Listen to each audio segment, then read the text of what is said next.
The Lifestyle Show, presented by Selina MacKenzie. Now, our final guest of the day has written the true story of a mother and daughter and their courage in the face of Nazi terror in World War II. She's here to tell us more about it. Welcome to the show, Rhonda Lauritzen.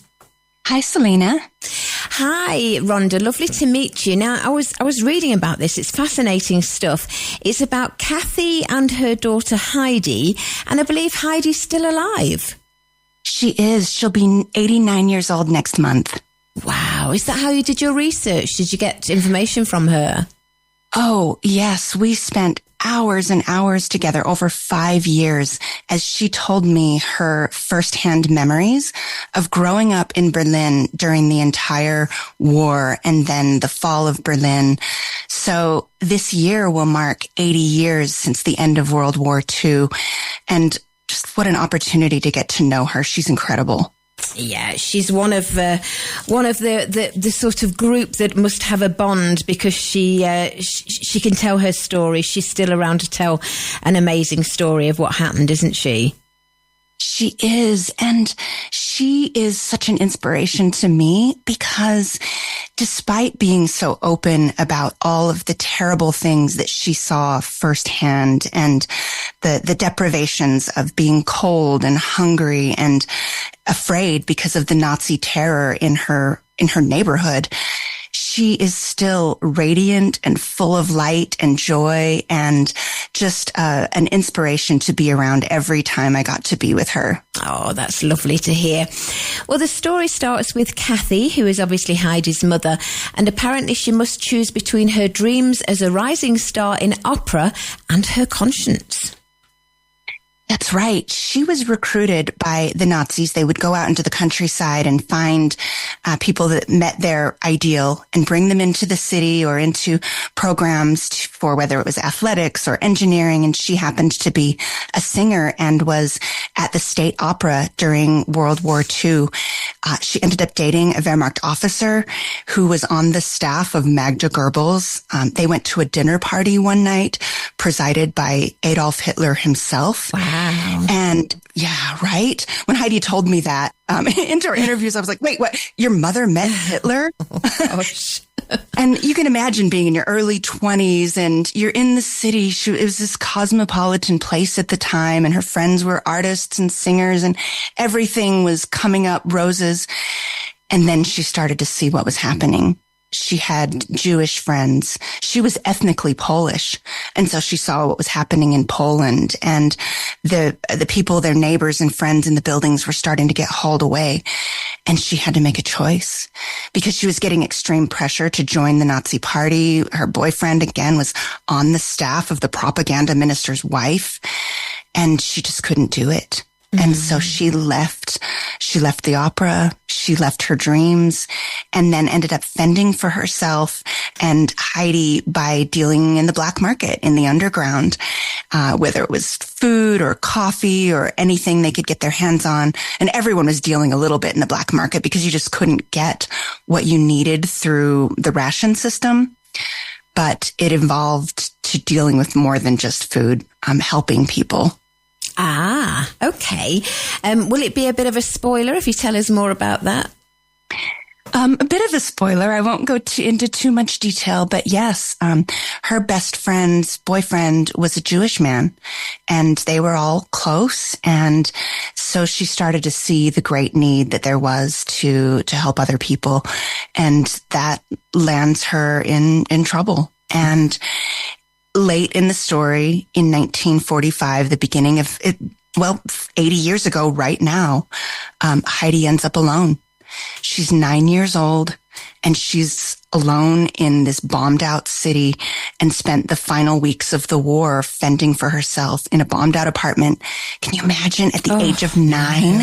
I can't imagine at any age, let alone 9. Right. It was, her memories were so vivid. People will ask her, how did you remember so much? How did you recall with such clarity when you were a child? And she'll ask, well, did you have a happy childhood? And they'll say, yeah. And she says, well, that's probably why you don't remember. When something like war happens, you remember everything. Indeed. Did she ever see her mum again? That's a spoiler. Oh, You're just okay. gonna have to read the book. Yes. No, I understand. So can you tell me what she did from there? I mean, she was obviously just surviving at the age of 9, but when the war finished, then what does she do? During the time of the transition during the war, of course, that was for Berlin when some of the most terrible things happened. Of course, they've been bombed out for years. But then when the Russians came in, that was just an awful scene for the women and children left in Berlin. But Heidi stayed safe. She was young enough that she wasn't traumatized. Many of the soldiers were actually kind to children, and so she was okay. But she ended up escaping. They were behind the wall. Well, before the wall went up, they were in the communist sector, and they saw that things were getting dicey as the communists were cracking down on travel and all of the freedoms. And she ended up escaping the Russian sector and ended up in the American sector and fell in love with all things Western. And the moment she had a Baby Ruth chocolate bar, she thought, this is a place where I want to be. And fell in love with America and an American soldier, and ended up coming to the United States. Does she have children herself? She lived a beautiful life here in a small town. Yes, she had 2 children, a husband, and now that she's 89, she's outlived everybody. Both of her children died as adults. Oh, dear. Right? I mean, to think that she went through so much tragedy as a child. Yeah. She's now lost her husband. Her daughter died of cancer. Her son was killed in a car accident. And so we've become very close. And in many ways, my mother has passed away. There's quite a bond between the two of us. Is she happy with the book? I assume she's read it. Oh, she was involved at every phase. I would read her passages. Well, she would read it of herself, and we would talk about it and cry and laugh. And she would often tell me, she said, I read it and it's like I'm right there. It's like I can imagine all the scene when I'm reading the words. She said, I don't know how you did that when you haven't experienced these things. So she's very happy, and she's doing interviews still. So I'm so grateful that she's willing to talk about such difficult things publicly. Yeah, it's terrible, isn't it? There's some people go through so much tragedy. I think tragedy should be shared out amongst us all, whereas some people live a completely blessed life, and then someone like her has been through so much and then ends up losing her children and her husband. Oh, Selina, I feel the same way. I mean, I just live this charmed life. I mean, not everything is easy, but by world standards, and I've had nothing but love and happiness here. And sometimes Heidi, early in the book, she'd say, I don't know how you're going to write this when, you've had a happy life. And it isn't fair. But when we experience a story, when we read it, we can vicariously, we know now that the psychology is such that we actually experience many of these emotions like we're there. And it gives us empathy. And it's what helps us remember something that we've never even experienced. And I think that's so important for those of us that are fortunate today to be grateful and mindful so it can never happen again. Yeah, it's very humbling, isn't it? Oh, absolutely humbling. And it just reminds me what a spoiled brat I am, as I enjoy my coffee and my luxuries. I have a warm house, a safe place. During the entire time I've been writing her story, I have a daughter Heidi's age.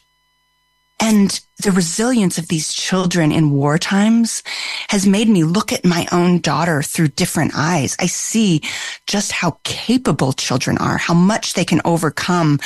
And as we look at uncertainty in the world and wars and things that are happening and we worry, I look at children and think, they're going to be okay. Yeah. Yeah. And what an incredible memory. I can't believe she remembers from so far back. Oh, she was incredible. And, part of it, she was born an old soul.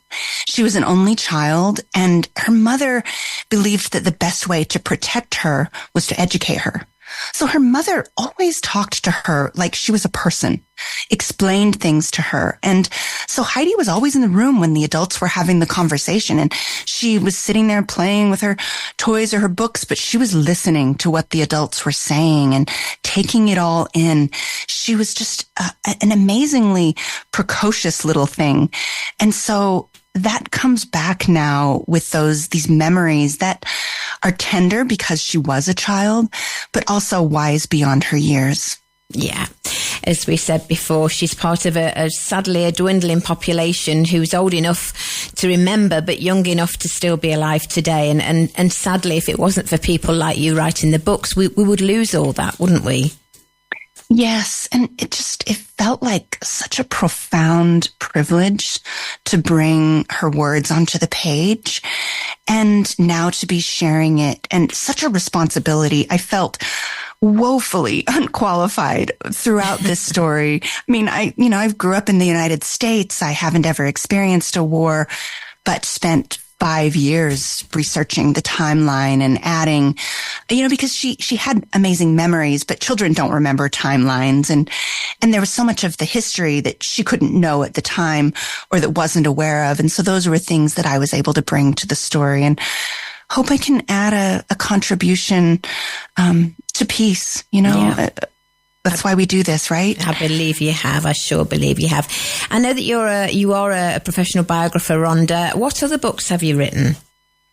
I've written about a dozen other books. I have a business book out right now called Creative Insecurity, about leaning into the unknown and unleashing your inner misfit, written with an entrepreneur. But I also write building histories and family histories for people. I believe there's incredible power in place, and the places of our ancestors often call us, and we feel kind of sometimes a tingly sense of something otherworldly when we go to those places. And so I tell those stories, and I help people capture their oral histories as well. If any of your listeners have loved ones who are of that generation, I urge them to please pick up a recorder, capture those voices while you can. It's not hard. And do it now. Even if it's not perfect, even if you don't know how, do it now and it'll be enough. Yeah, indeed. Well, this book is a gripping true story of childhood mischief and deprivations of Nazi investor Berlin, a mother's courageous choices and a young girl's ultimate resilience to survive alone. It's called A Child in Berlin, the poignant story of Heidi Posnien and her mother during the fall of Germany. It's by Rhonda Lauritzen, who we're speaking to now, and it is out now. Rhonda, thank you so much for sharing just a little bit of the story. I've been given the book, so I will, you haven't spoiled it for me. I will go and read it now. Thank you so much, Selina. This has been a delight. My pleasure. You have a good day. You too. Bye-bye. Bye-bye.